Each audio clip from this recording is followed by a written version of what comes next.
Welcome and thank you all for joining us again for our Service Area 7 podcast, Coffee with a Side of Healing. My name is Jaime Gomez, and today we're celebrating our 12th episode. So we're very grateful to be here, and I'm going to go ahead in our typical tradition and popcorn it off to Señorita Matilde. Thank you. My name is Matilde Gonzalez. I'm a community health worker with the Peer Research Center for Service Area 7. I'll popcorn it over to mine. Yeah, thanks, Matilde. Manuel Rosas, Service Area 7 Chief with the Department of Mental Health. Welcome, everyone. And we have our guests here from the American Indian Counseling Center. So I'll popcorn over to Dr. Melanie Kane. Thank you. My name is Melanie Kane. I'm Santa Clara Pueblo and Hickory Apache. I'm the program manager for the American Indian Counseling Center. And I am a licensed psychologist and a veteran of the United States Air Force. And I will popcorn it to Raul. Thank you. Thanks for having us. Raul Garcia. I am Baja Kumeyaay on my mom's side and Huichol on my dad's side. I am a community health worker with the American Indian Counseling Center Clinic at the Rio Hondo office. And I'm going to popcorn Angela. Thank you for having us. My name is Angela Trinado. I am a supervisor for the American Indian Counseling Center. I'm Tono Otam from my mother's side and Mexican from my father's side. And thank you for having us. I wanted to begin with a prayer or a reflection, meditation from the elders from Wellbriety Movement, Don Coyas. I would like to start with the quote from John Peter's Slow Turtle, Wampanoag. The first thing that we want you to understand is that spirit has no color or no race to it. It doesn't matter whether your skin is white, black, red, brown. No one out there is any better than you, and you are no better than anyone else out there. We are all created to be equal worth. We may be different sizes, different heights, different ages, different colors, and we may have different beliefs and different cultures. To the unseen world, we are all spirit formed into different shapes and colors, but we are all worthy. My Creator, today let me see equal worthiness in all people. Blessings.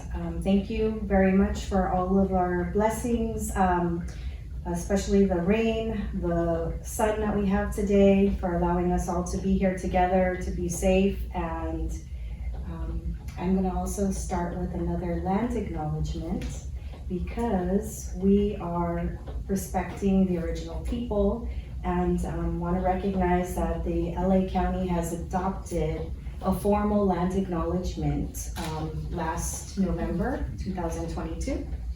And so the County of Los Angeles recognizes that we occupy land originally and still inhabited and cared for by the Tongva, Tataviam, Serrano, Keys, and Chumash peoples. We honor and pay respect to their elders and descendants, past, present, and emerging, as they continue their stewardship of these lands and waters. We acknowledge that settlers' colonization resulted in land seizure, disease, subjugation, slavery, relocation, broken promises, genocide, and multi-generational trauma. This acknowledgement demonstrates our responsibility and commitment to truth, healing, and reconciliation, to the evaluating stories, culture, and community of the original inhabitants of Los Angeles. We are grateful to have the opportunity to live and work on these ancestral lands, and we're dedicated to growing and sustaining relationships with Native peoples and local tribal governments. Thank you. Thank you. And welcome. Yeah, definitely. Thank you, Angela. That was awesome. First of all, what you read initially was beautiful. I was over here nodding my head, like in total agreement. And then I'm so happy you read the land acknowledgement. I think that shows how far the department has come in acknowledging cultural differences in just the community here where we are. So I want to thank you all for joining us today. I think this podcast has been a long time coming. We've been prepping for a long time, but I'm really glad to have you all here, and definitely kind of want to, I guess, start by having you all educate us on, of course, Manny mentioned that you are from AICC, but kind of talk to us about the services you provide, who you are, and what your roles are maybe. I can start with that. Our program was, to my understanding, it was started in 1987, and there were 2 women in the community who were, I believe, going to, it was through the Children's Council. I think they were associated or involved with DMH, and they advocated for mental health services for the Native community in Los Angeles. As we know, like 70% of our Native American population in the whole country lives in urban areas, and Los Angeles County has one of the highest concentrations of Natives as well. So our goal is to reach these, our population, and we serve all age groups. We are able to work with infants, babies, older adults, and our services range, from maybe some of the most intense services, helping our community members who may be unhoused or maybe like very under-resourced, all the way to helping someone who maybe is at Cerritos College down the street from our location, is experiencing anxiety, with college entry. So we're able to provide services of varied degree and to our population. And one of our goals, other than mental health services, is to really acknowledge culture. And like how Angela was able to do a land acknowledgement and bring culture into the conversation and bring culture into the services that we provide. Because as we know, our Native people are here for various reasons, whether it's voluntary or by forced relocation. So it's important that we kind of understand and provide those services under that umbrella and with that perspective in mind. And that's really cool. It's funny. I hate to use these cliches, but it's near and dear to what the PRC is trying to do as well. Here in our community, I think one of our big push is trying to be more approachable to our community. I made the comment, I think, to you the other day in conversation that you realize that when you're walking down the street with your badge, people see the badge and automatically think something negative. I don't want to talk to this person. So I think that's very important in kind of approaching our community, being more accessible to them and being able to provide the services. So that's kudos to you guys and what you guys are doing. I think that's amazing. And Melanie, you mentioned that you're trying to incorporate culture into all of the services. What kind of activities or what ways have you incorporated culture into the services at AICC? And that question goes for Angela or for Raul as well.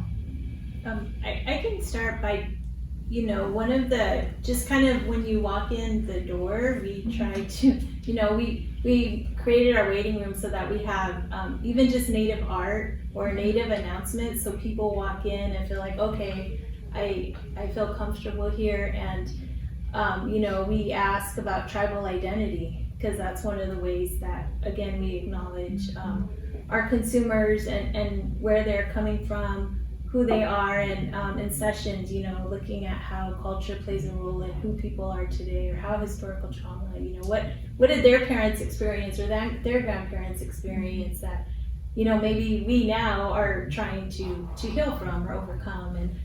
And so really looking at, the generations before us, the generations after us, which is sometimes referred to as the 7 generations.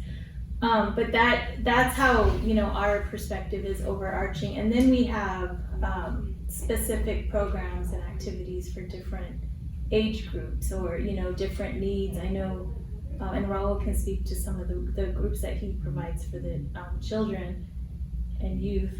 Yeah, I think we do it in everything we do, honestly. Like Dr. King mentioned, like you walk in the door and you already see like the artwork, or you'll see the flyers with art, with Native art on there, talking about like, for instance, our youth and family art group that we have, part of the child wellness program that we have at AICC.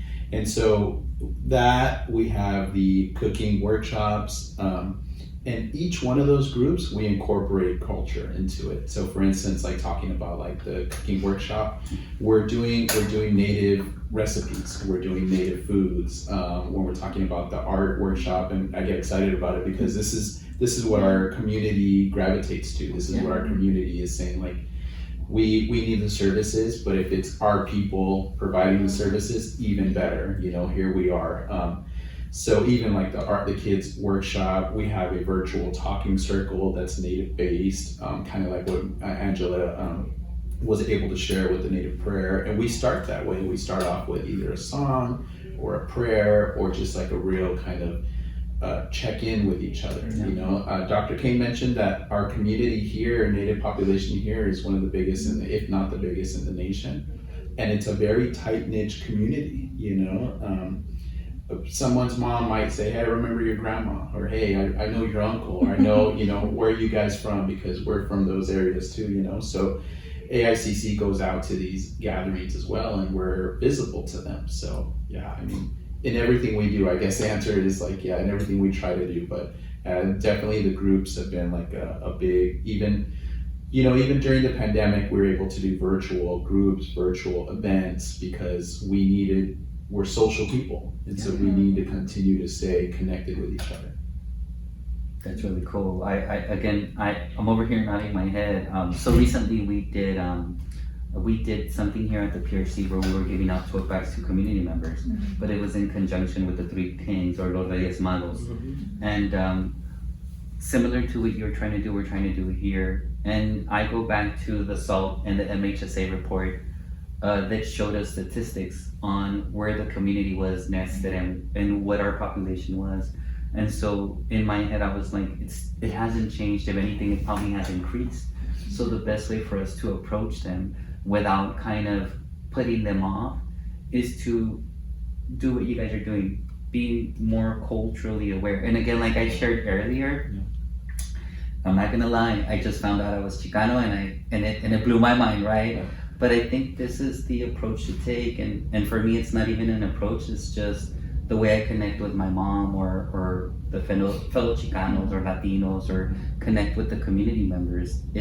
I think if we're gonna try to support somebody and help them in any way, the best way to approach them or communicate with them is through culture. I'd like to add to that because just thinking about like what we did last December was a conference, multicultural conference, and one of the things that stood out about that was that an elder had spoken about how they feel connected because of the people that work with us. So just even if we weren't from the same tribe, we're all connected in ways which, you know, it's hard to understand unless you're part of the culture.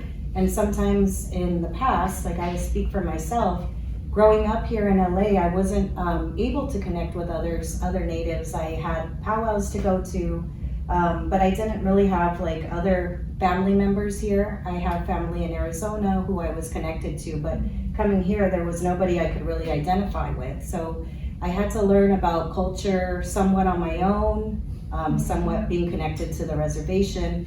But here, when I got to AICC and being able to be around or surrounded by other Native faces and people who have, you know, done some positive things in their lives, or people who are coming to me for help, it makes a difference, I think, for our clients and our community. I would agree. I would definitely say so. I think just in forming that connection, which is part of what we try to do here at the PRC, I think, you know, PRCs are still so new that sometimes people have difficulty trying to understand. Like, what a common question we get is, what's the difference between a peer resource center and a wellness center? You know, well, we're individuals with lived experience, which goes a long way. It's part of forming that connection with community members, right? So the majority of our community members, and again, the numbers might be a little skewed, but I want to say it was 90% Hispanic, Latinos, and Native population as well. And right now I'm imagining the pie charts in my head, but the reality is that, at least the way I see it, is the best way we're going to make that connection is with what we're doing, being more aware of our culture, presenting ourselves that way, coming across in a way that's approachable to the community. And Sorry. No, I was just thinking about culture and how we integrate it, and even, prior to the podcast, when Angela and I arrived and Raul was singing, and Angela, we were kind of nervous, right? We haven't done this, and so we said, you know what? Look, we need to go hear the drum. Like, let's just go be with Raul and hear the song, and it was just something that we did because that's how we start, It's like you start in a good way, you get centered, and it just kind of reminded me of like why we're here, and and even the opportunity to have a podcast to speak about our native services is so huge, and our ability to sing a song, or Raul to sing a song and share a song, like who could imagine that in an urban area? You hear someone drumming, it's just, I think it's a really cool experience just that we have this opportunity. I think so. Kudos to Raul. Sorry to jump in. Yeah.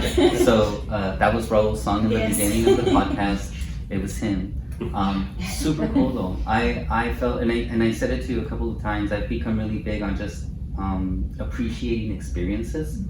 And I felt like I was having an experience, which is really cool. Like I felt like I was privy to something special. It's a cultural healing. Okay.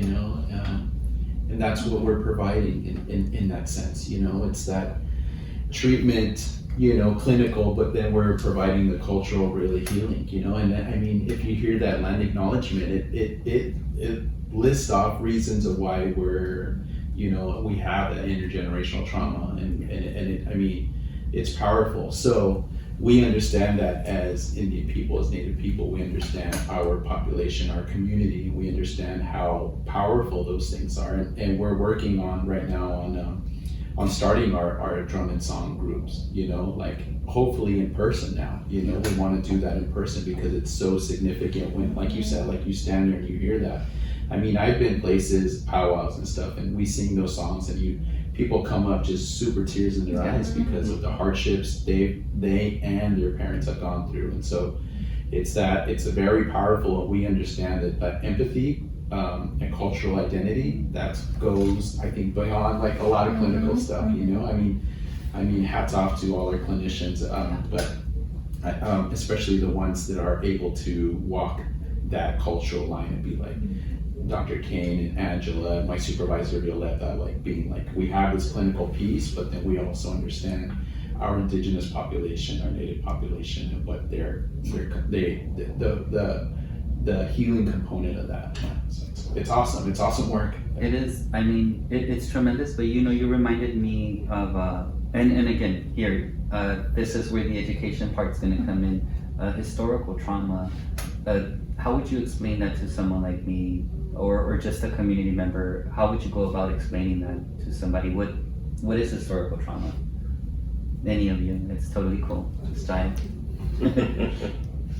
Well, I was just listening on the way over here about history of the Tono'otam, and knowing that the lands was separated because the Tono'otam people come from the south, which are desert people, but they're also connected to the Sea of Cortez. So part of Mexico, the Tono'otam people still reside, except for there's a wall. And so because of the colonization, and just knowing about the ancestors from, I think it was 1500 AD, it was like the end of an era of ancestors of the Tono'otam people.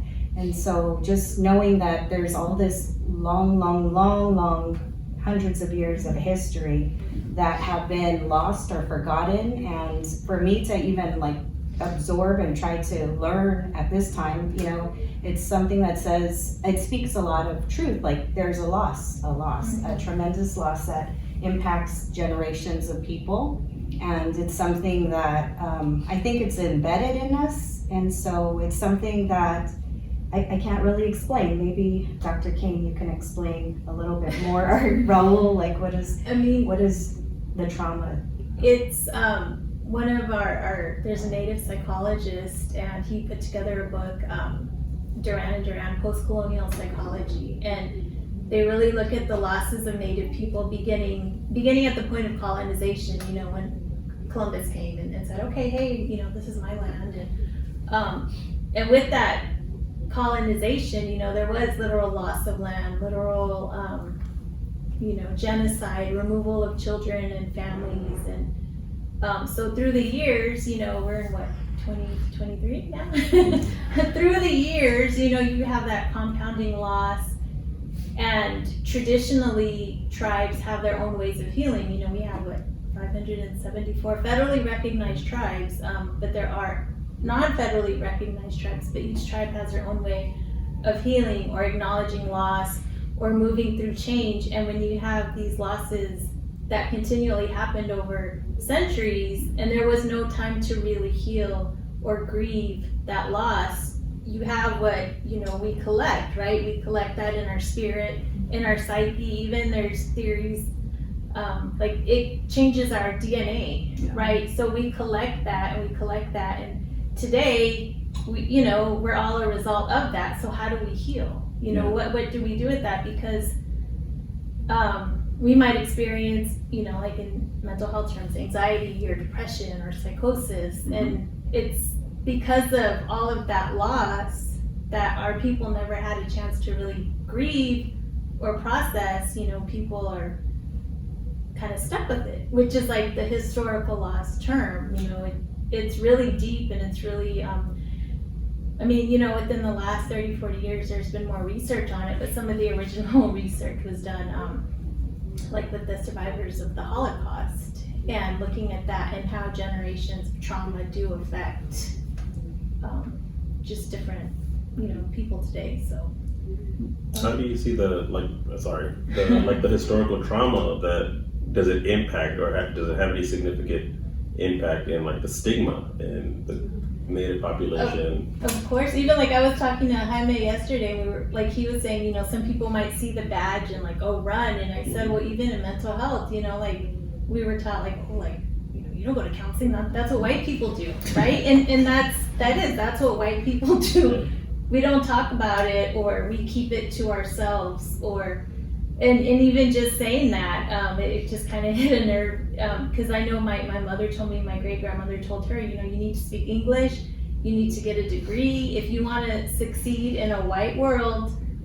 That's what you need to do. And I'm saying that because it does affect stigma, you know, if we because it's almost even stigma with acknowledging you have an issue, and then there's almost like a stigma of even acknowledging that you're Native, right? And our languages are lost, so it all just kind of comes full circle. And so I think it's a gift that we have our program, and we can even have these conversations, and we understand that, because when people are coming to us, maybe from a reservation, or maybe they've lived here all their lives, like we don't know their experience per se, but we have an idea. And it's I don't even know what to say. It's astonishing. How do you begin to heal when it's hard to track what your identity really was? Because you've been told one thing, and like me, being silly or just being realistic, you know, people said you're Hispanic because you look brown. People say you're Latino because you look brown. And hope he doesn't get mad. My sister's fiance, he's really into Chicano culture, and he was talking to me about it, and he gave me a really good explanation. And I'm like, I had no idea, but that makes perfect sense. Correlates to what you're saying in a conversation I was having also with a colleague earlier. So we've been trying to do a lot more work around men's mental health. And one of the thoughts has been, or the approach has been, why are men so stubborn or reluctant to get mental health services? And my approach or my thought was, it's not that we're stubborn or reluctant. You have to look at the cultural component of Latino, Hispanic, or culture of men, right? As a kid, as a man, I was raised by my brothers and my sisters. So as a kid, my brothers would say to me, you're a Marine, you don't cry. Your job is to work. You go to work. I think I started working at the age of 16. You work, you go to sleep, and now, you know, I have a family. I provide, I go to sleep, I work, that's my routine. So what I was telling to this colleague is, that's a lot to unpack. Where do we even start with that? Like, society would literally have to change their perspective on some of these situations that we have that we're now starting to address. But I guess what I'm trying to say is, you're absolutely right. the opportunity to have the program where we're addressing some of these issues culturally, and then the opportunity to be able to have this podcast and really have a intense conversation about it, I think it's tremendous. But I see the correlation a lot, especially now since we're talking more about these men's events. I'm like, I'm not broken. Society's broken. What's wrong with everybody else? You know what's interesting, Jaime, is that like I saw, and I heard in your voice when you're like, hey, I discovered this identity, I've discovered this culture, I've discovered like who, like a little bit closer to my ancestors now, a little bit more closer. So before I took the position with DMH at American Indian Counseling Center, I was a program director at American Indian Changing Spirits, which is a men's residential treatment center for substance use. And it was all native based. It was native curriculum, like the what Angela shared with the White Bison, the Red Road curriculum. We had a sweat lodge on site. We had our drum. We had elders come in and talk. But I feel so privileged to see what I saw there, because what I saw there was, like Dr. King mentioned, like people coming from reservations or urban natives coming in, just with a big loss of their culture, a huge loss of their culture because they were, dealing with drugs and alcohol. I felt so privileged to see like the change, and the change that I saw was like people, men, really getting back into their culture, into their language, into their art, into the beading, into like quill work, into the songs. And it was just like, I mean, you'd see somebody come in just really broken, men come in really broken, and get the recovery, get the treatment, get the counseling. And we find out this guy knows all these songs, all these good songs, and we're like, whoa, blown away. Or they bead work, or they do something, right? I'm happy that you guys are kind of, talking, and I don't mean to like hijack it, but when we're talking about men's, men's wellness, I think that's what I think. Before then, I was at Homeboy Industry, so I saw a lot of that, and we were able to bring in a lot of that, like sweat lodge ceremonies, song, and drums. So, I mean, it was a good example of what you did today. Well, at least for me, it all folds in together. It all correlates together in one wacky way or another. If you really think about it, in a sense, it's historical trauma for men, right? But there's a deeper meaning there. Like even when Angela was speaking about it, there's a lot of things we don't talk about as Latinos or Native Americans, because we just don't talk about it. But a lot of horrible things happen to our ancestors in our culture. We have a horrendous background, you could say, that have happened. But at least now, like, I'm always a cup half full type of guy. Trust me. You'll never top me on that one. And I, like Angela was saying, the opportunity to be here is tremendous. The opportunity for the department to recognize that is amazing. And now we're provided with this platform to kind of educate the community, kind of work on it together, be able to run these groups. I had my men's group today, do things like that, do more events with the service area, to kind of spread, I guess, for lack of better terminology, spread the love throughout the service area, right? And let the community know that we're actually more receptive, trying to work on these things together and making an impact. Yeah, and something that I've noticed that from the conversation is the fact that you are able to achieve a culturally sensitive, but then also mix in the clinical. And I think that's so important to find a balance between both. How do you balance that between still maintaining the clinical aspect and maybe incorporating more of the culture and traditions for the Native population? It's a challenge, honestly. I bet. It is, because even as a manager, like historically, or the way I was raised, like it wasn't about numbers, it was about relationships. It wasn't about time. It was about, like, our podcast, right? It kind of started when it started. You know what I mean? Like, it's like that. But the Western way of mental health, I think, is much different, whereas maybe before it was a song that we would listen to calm our nerves. We don't have that. So I think just acknowledging that and understanding that, being able to talk about that, is kind of how we help to balance and how we help to navigate and, explain to our clients, because we might have someone come in and say, that's like, you're on, Western time, or that's not my schedule. Okay, maybe it's not, but what are your long-term goals? Are your long-term goals to work or to go to school? What do you want to do? And we can't just walk into the classroom like, hey, I just woke up, you know, Annie, I just got here, you know, and I'm here when I'm here. Like, that's not how the real world operates. Yeah. So I think even explaining that to our clients while still being able to have our talking circles, or being able to talk about culture in session, or being able to talk about spirituality, helps us to balance. And I think just by acknowledging it, we're able to kind of balance or have that conversation. But there's a lot of work that we've done, and a lot of work that we'd like to do to keep integrating both. I was No. gonna add piggyback, just because, you know, I think it's kind of clinical of me to say we have to start where the client is, right? And that is really true about the culture too. Like a person walks in the door, and just because they identify as a native or they are tribally enrolled doesn't mean that they know anything about their history or that they are native. Sometimes in the past, I can recall connecting a child with the Indian Child Welfare Act, and the tribe being able to say what the child should, where the child should go, or who's going to like help take control over the situation with custody, because the client didn't know any better. He was a little 3-year-old, and yeah, he didn't have any identification of, you know, being native, but he was tribally enrolled. And so I think it's beginning where the client is one, and also thinking about like, how do we teach others, like when they don't really know too much about their culture, what is it that they should know about, you know, like just general understanding of what the history was, telling the truths about the history for them to understand, and how we can help heal them is a big thing that I think we need to work on. I mean, yes, it's something that we have in some ways, but we still need to expand on and evolve on ways to heal, because yeah, there's so much lost. Can I piggyback on the piggyback?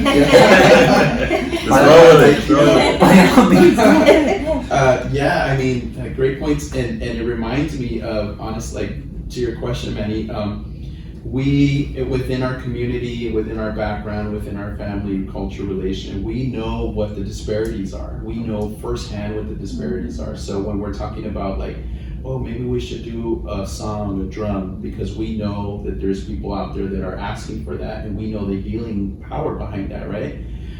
Especially for men. And then when we're talking about like, oh, let's do a cooking workshop, we're saying, let's bring back our foods, let's bring back our ingredients, let's bring back our native, you know, indigenous foods that way.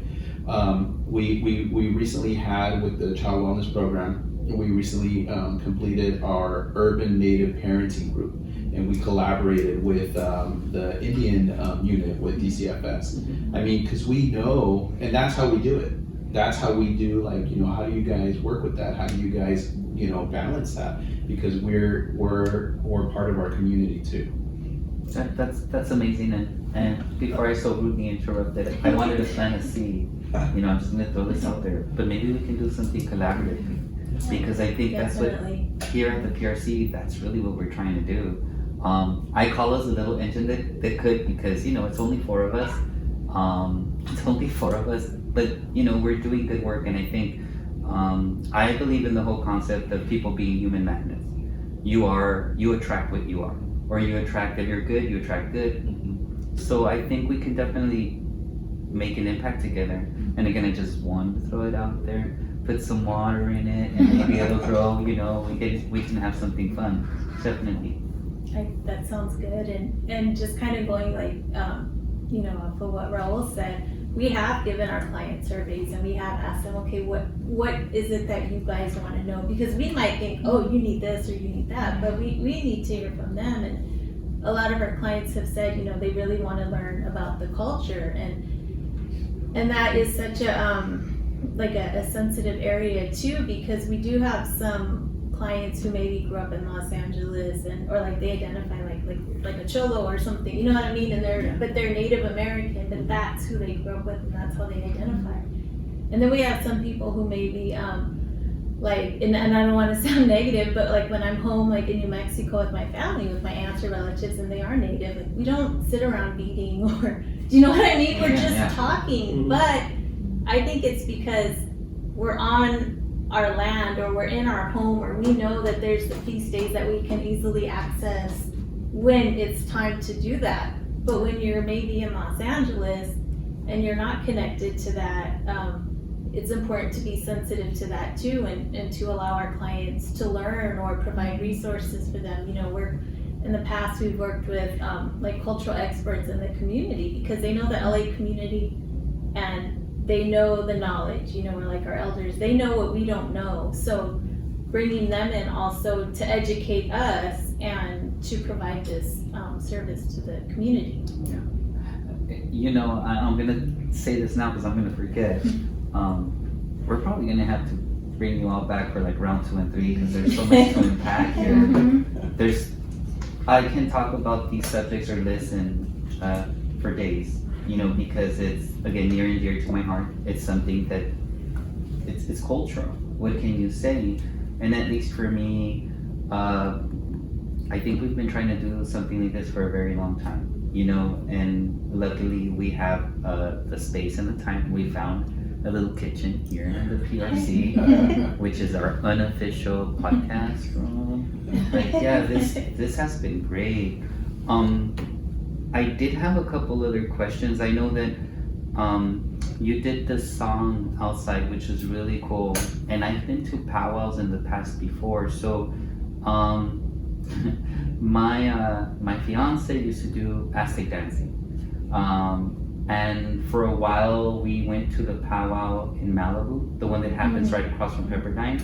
That was super cool. Again, these are all experiences for me, and listening to the songs. I think you said it earlier. It really hits you. It's you use a different phrase, but for me, it's like the energy really hits you, right? And it causes weird experiences. You mentioned people come out crying, or people, I've seen people even, you know, not collapse but break down from the energy that they feel, which is extremely interesting. I was wondering if you had ever experienced or had witnessed like a patient experience that type of healing from one of those songs while in a group or out here cleaning. I think I don't know if I've ever experienced anyone like, I don't know, like I'm envisioning like the Holy Ghost, you know, when you're in church. No, of course not. But and you know, conversations, people have broke down and cried, you know, because I mean, I can talk about this. I can sit here at this table because I've talked about it before. And, you know, so I've kind of worked through some of, like Angela and I were even talking, you know, even like before this, like kind of getting emotional because this is a big opportunity. But if you've never had the opportunity to acknowledge it or speak about it, there's a lot of emotion behind it because it's not just your emotion, it's the emotion it's a collective. Yeah, and that it's overwhelming. It can be overwhelming. Manny, you're so quiet. I'm taking it all in. And you see, I have the pleasure of working with Melanie on a regular basis, and I've shared this with her. Like, she's educated me a lot about the Native population and just more of incorporating traditional, like just customs and practices into what we do. So, to me, I'm a sponge. I like to absorb a lot of this information. But there is something that, going back to something you had mentioned earlier, Raul, about DCFS. So, and kind of to your point as well earlier about sometimes when you're not surrounded by your community, you know, and we're talking about like finding your own identity and sometimes even the loss of your own identity. You know, you identify sometimes with the group that you're with, right? If you have somebody, a youth out there right now, and you know, we're putting this on a podcast, right? What would be one way that you would want to communicate with the youth and maybe who may be curious about their own culture and their own identity, you know? Yeah, I think that it's interesting with the youth because it's a different dynamic, you know, as opposed to adults, you know, because adults have already gone through what they've gone through as far as like assimilating or forced assimilation. Youth, TAY population, they're still kind of finding themselves. I mean, this is just kind of me talking my own experience about it, but it's, to me, it's a different form, it's a different individual, and they're kind of already going through their through there finding like who they are, identity, how much does culture play into it. I know it might sometimes, I think personally the way I approach it, it might sound a little bit cliche, but it's like meet them where they are. You know, I'd like to do that, meet them where they are, because I also don't want to force anything, and I don't want to feel like, hey, you need to learn these songs, you need to do that. I'm like, no, I think for me it's best as just kind of like bring them in at where they are, at their level, or where they feel comfortable about it, you know. I know that there's other agencies too that are doing great work, United American Indian Involvement, so the California Indian Center, TANF, where they have these youth groups that are for powwow dancing and song, and specifically like tailored and for them or targeted for them, you know. I think with the way we work with them on either like for the children, the art group, again, we bring in culture for that. So we've done like cultural art activities done, you know, with the children, you know, whether it's like kind of putting together like a clay hogan, which is a Dene Navajo like home. And we've done like we've done dream catchers, you know, like so activities. So they're still even, and it's interesting because they might not even understand it yet, like the whole strong significance of it, but it's there and it's theirs, you know, and they're participating. And so with the Tay also, I think it's important too that again we meet them where they are. If they're interested in learning these songs, they're here. If you'd like to like participate on the drum, it's here. If you want to learn about like healthy cooking, because that's another thing. It's like, I mean, it's so cool to be like, we're putting these groups together, but we're identifying the disparities like diabetes within our community, you know. So I hope that answered it. Oh yeah, no, absolutely. You said something when we were on our way here that I thought was interesting. I don't know. You said that you told your son, who's like what, 10 or 11, that you were doing a podcast. Yeah. And it piqued his interest. It did. And I was like, really?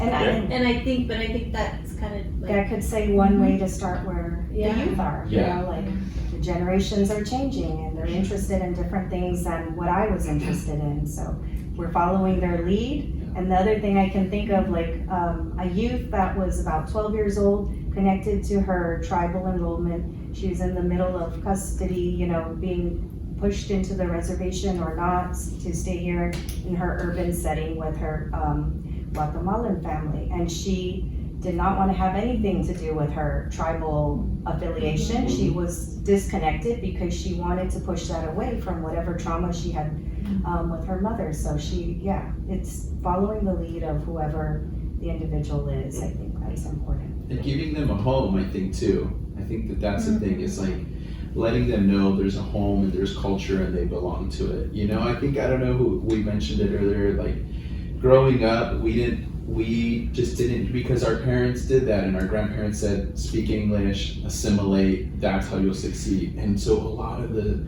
ceremonies, a lot of the traditions, the remedios, all these things got lost, right?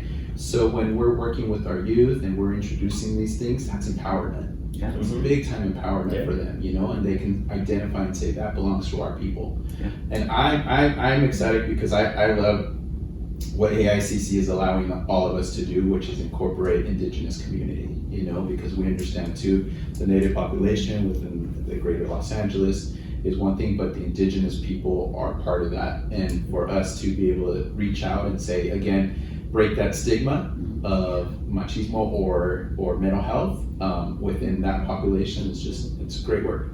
Which I'll be honest with you, that's why I was so excited to highlight your program and what you are all doing. Once I kind of started wrapping my brain around it, I know Manny mentioned it, you know, let's highlight AICC, and I started thinking about, I'm like, this is gonna be so cool. I'm like, this is in conjunction to what we're trying to do, you know, and here, like I said, you know, the little engine that could, in this area, you know, again, the Hispanic community, they see us, they see that we're the kind of same tone, but then they see the badge. So just figuring out that approach and being able to provide that help, right? Letting them know we're here, that we're here to support. But having a program like yours is amazing. I couldn't agree more. I'm just like a little boy that's It's so cool. It's so cool. But yeah, this has been a really great opportunity, and I honestly feel like we're gonna have to do this again because there's so many other topics or just questions I have about the program. Like, I know one of the things in my head I had jotted down was to ask if you guys provided services for youth and adults, but clearly you do, which is super cool of you. You know, typically it's either adult-based or youth-based. So the fact that you're approaching both, especially with the little ones, I think for me, my daughter's 3 years old, I'm gonna try to teach her about, better than I learned about my culture, you know, and I think it's a good step. I think you guys are in a really good place and doing really good work. So thank you for being here. Absolutely. Thank Yeah. you. Thank you. Not if, what would you say to anybody out there listening who wanted to approach your program or receive services or just find out more? What would be the best way to do that? I mean, anyone could just call our program. You know, our number is 562-402-0677, and you know, just say they're interested in services, and someone can speak to them about you know, what services we have that might work for them, or maybe help them connect with someone else. You know, because they might be calling too, like, hey, you guys are a Native agency. I just want to say hi. I'm Native too. So even having those conversations and keeping track of those people, so you know, we can invite them to our events and connect them. So yeah, I think really just making the phone call. We do have a client listserv, so we do email information out to our clients, and they share, and we've had a lot of referrals from our clients. Like, well, I'm not Native, but you know, Manny says you guys do really good work. So okay, come on. And anybody who walks in the door could just, you know, present themselves. They don't have to be tribally enrolled, or they don't have to be Native, but they might have an interest. And, you know, if they're interested in services that are cultural, then we're here. We also have community groups, so groups are open for all ages for people to join us and not have to be connected as a client, but actually just be present. That's really good. I also understand, little birdie told me you guys have a website, so shameless plug to your website. And I'm pretty sure everybody can access information through the website too. But this is really good. Again, I'm kind of, not out of words, but I'm kind of like speechless. There's, again, so many questions. This can go on for hours, but I have a feeling we'll do like a part 2. And as we were talking, I got some kooky ideas that I might want to experiment with in terms of what you guys are doing and what we could do together with the PRC. But this has been great. I'm not sure if any of you want to share any last words, not last words, but closing words. Well, I do think, I'm not sure if we did mention it, but the services that you provide are also countywide, right? So it's you guys are a unique program where you service the Native population throughout Los Angeles County, and that the community doesn't have to just come to your clinic, right? A lot of it is you delivering services out to the community as well. So I can imagine that also entails a lot of traveling and getting out to the community as well. So yeah, one of the things that, like, you know, that was tough, again, that I mentioned, like, 'cause we're such social people, family, relative people, that during the pandemic, it was like stopped powwows, stopped a lot of the social gatherings, but and it was a transition to do virtual, you know, but we were able to do that because, again, we know we needed to connect with our population and our community, right? So what came from that was that people that weren't able to go to the clinic for maybe Talking Circle, we were able to continue to meet with them virtually. So and Talking Circle is one of the groups that we have that's community based. It's community, you know, you don't have to be a client to attend that one, which is really great, because we can get natives from the Lancaster area that just come into our weekly Talking Circle and have that cultural, you know, connection. Yeah, that's awesome. you know, that's great. So I think part of it also is, like, we wanted this to be more of an introduction to AICC, right, to introduce the community. So yeah, I'll second Jaime's suggestion that we're definitely gonna have to do a couple more, at least more in-depth, to get to a better understanding for the community about just the services offered through AICC. Something I learned earlier too, it just dawned on me that I didn't realize you guys were right there where Rio Hondo's at. Again, I'm so new to everything. I'm like completely lost. Even the first time I went to Rio Hondo, I was like, okay, this is it, right? But I had no idea. That's super cool. So you guys share a location? Really? We share the building. We have our hallways. But yeah, and then we do, like Manny said, we do provide a lot of services out in the field and in the community too. So clinicians or staff might travel to see someone. Like we do have clients in Lancaster, all over Pomona, Santa Monica.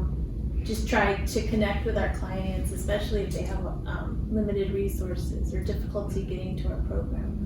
I have to say that I don't know, Matilde, right? Having a shared location isn't as bad as it sounds. I think it forces you to be creative with what you can do. We have an aisle. We have a section of an aisle, but we love it. That's our aisle. And I feel we do really good work. The girls do amazing work. But I think it forces you to be creative, right? And really use your resources. I'm really big on really exploiting the resources you have and really using them up. Right, Matilde? Yeah. We make do with what we have, hence our beautiful room today.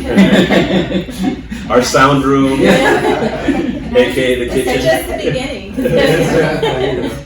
We've only just And I have to confess, I started working for the county, I want to say 8 or 9 months ago. And I remember getting the tour at Rio Hondo, and they showed me the Rio Hondo side, and they said, well, this is AICC. And in my head, I thought it was AICC, so I think someone was, I tried to. So next time I'm in there, I definitely like to visit and get a feel more for AICC's location. Yeah, and I think, now with restrictions hopefully lifting, like with COVID, we can do more of our community gatherings, and we want you all to come, we want you all to be there, because like you said, to hear the drum, or that is an experience that you're not going to get anywhere else. It's so funny you mentioned that. I was mentioning to Matilda the other day, again, so prior to me joining the county, I was with a provider, and so I go way back. I like to say I've done 20 years in this field. But my point is, I tell her, I can't wait for things to go back to how they used to be. And she's like, what do you mean? I'm like, there is a convenience to having these meetings, some of the meetings be virtual, but there was also an advantage to like being able to talk to someone in person, meet someone, be able to, partner up, have a meeting. I remember at the SALT, you'd meet so many people at the SALT. The last few SALT meetings we had in person were tremendous. I remember the amount of people who would show up. I was always blown away. Yeah. And then people treated me like the president, which I was not. They're like, hi man, would you like some coffee, man? But long story short, I think it's cool. I think you guys are doing really, really good work. I really mean that. And I see kind of the passion in all of you, So kudos to all of you. Thank you. Yeah, the service is definitely needed, and just trying to get the word out there. I'm curious though, also, so if we have, because LA County is such a huge county, right? We're probably larger than some states. If you have somebody that's in a far part of the county, they are receiving mental health services with a different program. Can they still reach out to AACC and consult, because they might not be receiving culturally relevant services? Is that something that you all can also offer to the clinical community that's out there? Yes, I would definitely say so. Give us a call or shoot me an email. We're always open to consult. Because if a native client is receiving services and they like them, or they're doing well and they just need the cultural piece, then we can provide that. We don't want to uproot anyone. Absolutely, yeah. But yeah, we are available for consultation or clients, and I think that's also one of the gifts, right, of the virtual, or I don't know, I guess the pandemic. We can do virtual, and some of our groups can be community based, whereas before it was like, well, if you're not a client, we cannot have you in our group. But we've kind of learned a way, fortunately, right? How do we grow through our traumas? But we've learned a way to be able to reach clients and open up community groups, so that people who maybe want to come to our group don't necessarily need mental health treatment, but they want to come to our group. It's available. Yeah. It's a sense of resiliency, right? Yeah. I remember when I joined the admin unit, don't know how long it was after, till they basically said, this is done. Everybody has to go home because things are bad. Oh, yeah. And I was like, cool, Teams. You know, I'm a software Yeah. person. I love technology. But I remember it was a challenge transitioning and learning the steps. But we showed we could do it. We showed we could do it, and we came back even. Lack of terminology, even harder. We came back harder and stronger. We're having hybrid groups, virtual groups, if possible in person. But it showed how flexible we can be, how resilient we are. It really came back hard, I think so. So that's awesome. Yeah, like you're saying, that's one of the things the pandemic really pushed us to do is having to adapt and use this telehealth model and being able to record these episodes and reach a larger audience, you know, and, you know, to your point, like you were saying when you mentioned it to your son, you know, there's a lot of people that have reached out to like you in my office. When we set up the microsites, thanks to the little somebody over here, who happened to put my cell phone number on the website, I received a lot of outreach from the community and curious It about was only services. by instruction from somebody who will reading this. It's interesting because when we first thought with this concept, it was like we want to make ourselves more accessible to the community. You know, part of it was we moved our administrative office into the service area. And I think Jaime took that literally and was like, you want to be accessible to the community, we'll put your cell phone out there. And sure enough, but yeah, it's being able to just reach an audience that I think we historically haven't been able to because we've been stuck behind the brick and mortar of clients need to come to us, and now we're doing mental health beyond walls, really. You know, digital platforms out in the community in different settings as well. And again, maybe incorporating some of the services from AICC with the PRC as well, and more traditional type of services, right? Incorporate culture. So That would be amazing. exciting times. Yeah. Exciting times to come. And thank you all too for being like advocates for us too, you know, and supporters of us and having us, you know, that makes a big impact, you know, for what our clinic is, you know, so thanks. You guys are doing great work. I at least for me, this is really cool. I think it's awesome to hear the great work you're doing, get just blown away, and the education you provided to me. Again, I'm still learning that I'm Chicano, and I apologize if I keep harping on that bit. I get stuck sometimes. I think for me, one of the biggest takeaways is the cultural and the mental health component, and definitely trying to harness that a lot more with our PRC. Definitely. So we always talk about building strengths. Culture is a huge strength. That a lot of us really kind of like when we're in a panic state, we kind of rely on our culture. We go back. So why wouldn't we incorporate that more into what we're doing? But I think it's now we're able to do that, you know, whereas before maybe even to talk about culture in treatment was like, oh, well, you know, we're gonna stick with this evidence-based practice. Not that that doesn't work, but culture works too, and it is evidence. Maybe it hasn't been like researched in the lab, but Dr. Dickerson actually has done research on drumming, but like it's something that has been with us. Like you say, we go back to that without even knowing sometimes. Well, it's part of the lived experience. You don't need research to know that certain things just work out this way, right? I'm a big fan of data, and again, without going in, you know, there's one thing to say about music theory. I've been playing music all my life. I know amazing musicians. And they'll talk to me about theory all day.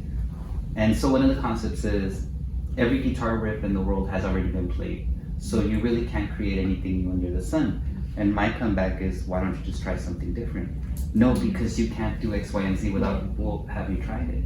That's the way you create something new. And it's kind of folds into what you're saying, is that although science is great, sometimes science misses the boat, or sometimes what you read in theory or what you read in a book doesn't apply in the real world. Some components will work, but it's not going to work out the way it was written in the textbook. You know, sometimes if I hit a wrong note, it sounds really good. Eventually, I can make it work. You know, But I agree. But again, you guys are doing really, really good work. Thank you all for being here. Thank you. Unbeknownst to the audience out there, we had a couple fire drills. Luckily, no more. That's good. I think they were doing it on purpose. That's myself. But again, thank you all for being here. Melanie, I gotta read my list. Angela, Raul, Manny, and Matilde. Thank you all again for being here.